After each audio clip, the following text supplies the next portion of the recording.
Prime Minister Datuk Seri Ismail Sabri Yaakob announced additional relaxations for employment and economic sectors in states under Phase 1 and 2 of the National Recovery Plan. For states under Phase 2, private sector offices are now allowed to operate at close to full capacity, provided that vaccination guidelines are met. Companies can operate at 100% capacity if at least 80% of its workers are fully inoculated. If at least 60% of its workers are fully vaccinated, then offices are allowed to operate at 80% capacity. If at least 40% of a company's workers are fully vaccinated, they will be allowed to operate at 60% capacity. Face-to-face meetings are now also allowed. For states under Phase 2 and 3, sports and physical contact recreational activities such as football are allowed for those who have completed their full dose of the COVID-19 vaccine. For states under Phase 1, more businesses will now be allowed to operate under vaccination conditions such as toy shops, cosmetic shops,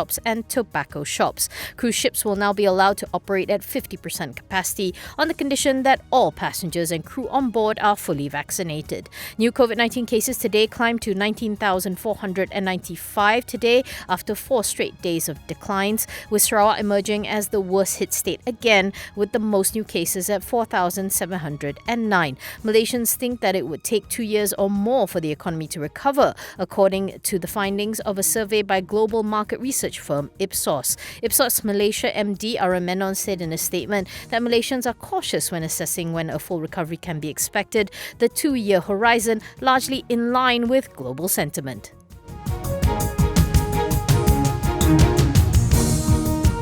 The Ministry of Finance's move to instruct banking institutions to work on the exemption of interest payments for recipients of the targeted payment assistance has generally taken analysts by surprise. Notably, the exemption will only involve the recipients of the moratorium from the bottom 50% group in terms of income classification for a period of 3 months from October to December 2021, and will undoubtedly impact the bank's interest income trends in the fourth quarter. However, most analysts are of the opinion that the impact on banks from this newest development to be manageable. This is because B4 retail loans only make up around 10% of the total commercial banking system loan base, says UOB Kay Hian Research in a report, adding that only 30% have opted in for the existing loan moratorium. MIDF Research sees the impact on the banks as a result of this exemption for the bottom 50 segment to be insignificant. However, ambiguity still remains around the issue. RHB Research points out that the sparse details have made it difficult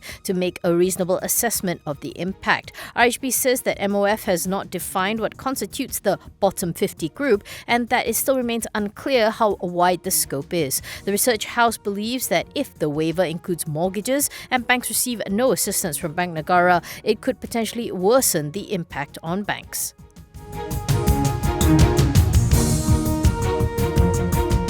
MSM Holdings is expecting its Johor refinery to turn profitable in 2022 once the utilisation factor breaches 50%. Group CEO Syed Faisal Syed Mohammed says that next year will be a turnaround year for Johor, but for group level it will be this year. Currently, the Johor Sugar Refinery's utilisation factor stands at 30%, with a production volume of 300,000 tonnes. With the utilisation factor anticipated to increase in the coming months and into 2022, Syed Faisal says the additional production volume will be channeled to the increase in the domestic market as well as the export market. The domestic market's sugar consumption, which had been affected by the MCO, is expected to return to its usual 1.5 million tonnes soon. Currently, the group has a total of 306,000 tonnes of export orders in hand, where it has delivered 144,000 tonnes and hopes to complete all its orders this year. For 2022, MSM is looking to increase its export orders to slightly over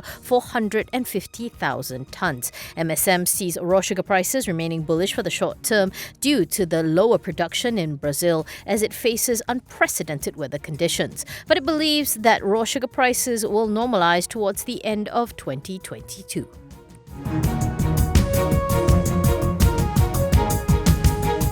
Yongtai has received the backing of its new partners from China to resume development of its 100-acre Impression City in Malacca, which was delayed due to the COVID-19 pandemic. In a statement, the property developer said it has entered into a collaborative agreement with various parties, including Acoustic Infinity, Cheng Ho International Trade Centre and Culture City Centre, and Oriental Impression City Development. Under the agreement, Cheng Ho and Oriental will collaborate with new investors and state-owned enterprises from China to invest and seek the requisite investment funds to finance the project. Yongtai CEO Datuk Wira Bu Kwan Leong says the agreement is a sign of recovery for the property development business, and the group looks forward to expediting its flagship development in Malacca. He adds that its partners in China have plans to build an 88-story business tower that comprises Chinese business and cultural elements. Bu says that initial discussions with the various Chinese partners suggest that the interest in the group's plan to transform Malacca City into an international tourism hub remains strong.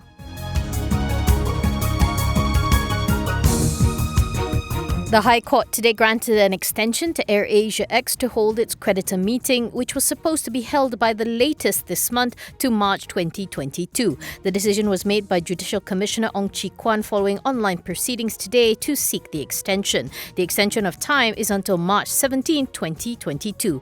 To recap, last February 19th, Ong granted leave for AAX to hold a meeting with its creditors, and this was supposed to be for a period of 180 days or 6 months over its proposed restructuring plan. All in all, there are stipulated 14 different creditors, and they are divided into 3 different classifications. The first is Malaysia Airports Holdings, the second consists of other creditors, and the third being Airbus.